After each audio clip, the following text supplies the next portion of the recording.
In this podcast episode, Attia discusses the importance of exercise for longevity and overall health. He introduces the concept of the centenarian decathlon, which is a model used to identify specific physical goals for individuals in their final decade of life. These goals can include activities such as walking upstairs, getting up off the floor, and picking up a child. Attia emphasizes the need for a broad approach to movement and exercise, rather than focusing on specific sports or activities.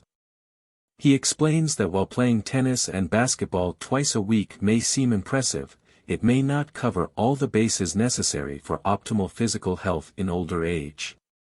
These activities may not build a wide aerobic base, high cardiorespiratory peak, or directly improve strength and stability. Attia introduces the concept of VO2 max, which is the maximum amount of oxygen a person can use during exercise. He explains that VO2 max is a key metric for measuring cardiovascular fitness and is strongly associated with longevity.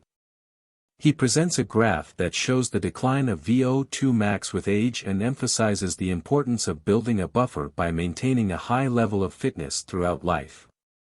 Attia discusses the 4 pillars of exercise: strength, zone 2 cardio, VO2 max, and stability. He explains that strength training is essential for maintaining muscle mass and power, especially as the fast-twitch muscle fibers that provide explosive power decline with age.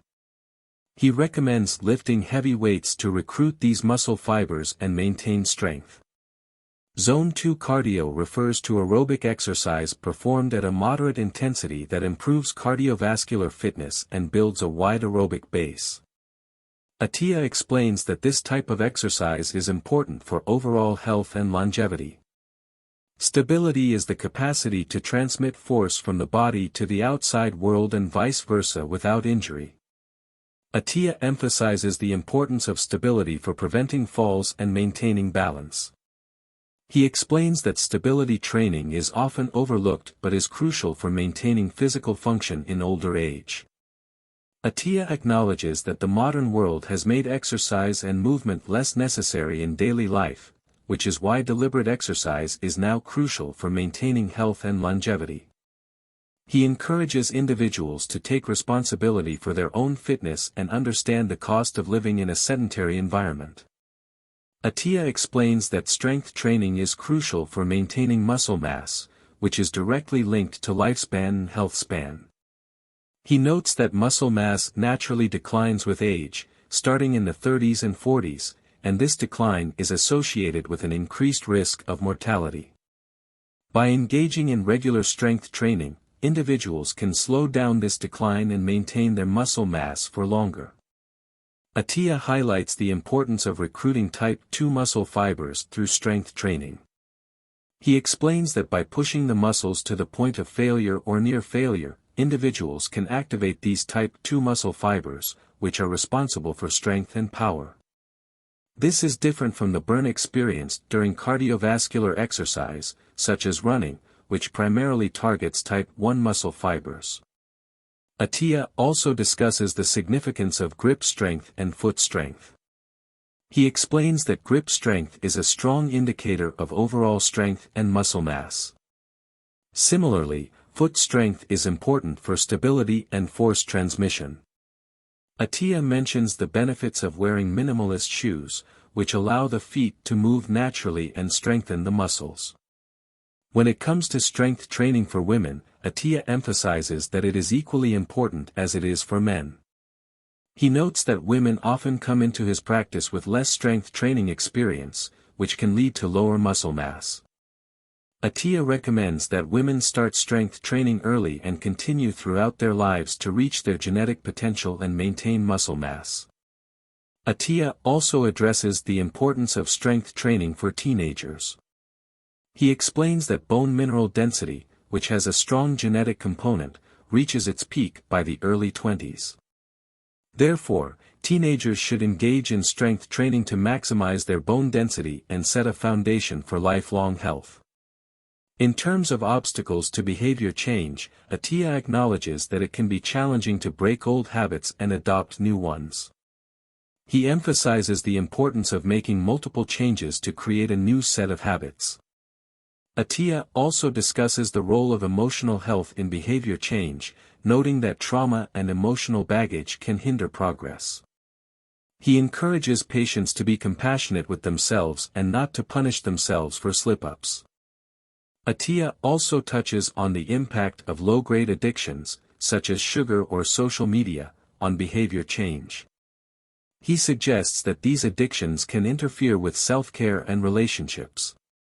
Attia emphasizes the importance of addressing emotional health and trauma, as they can have a significant impact on physical health and overall well-being.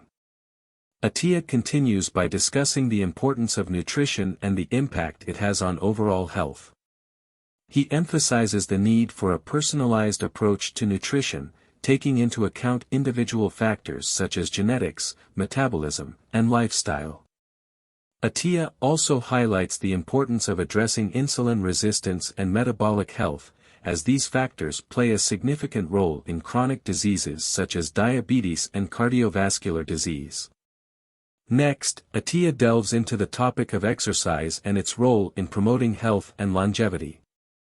He explains the concept of Zone 2 training, which involves exercising at a moderate intensity that allows for sustained effort without excessive strain.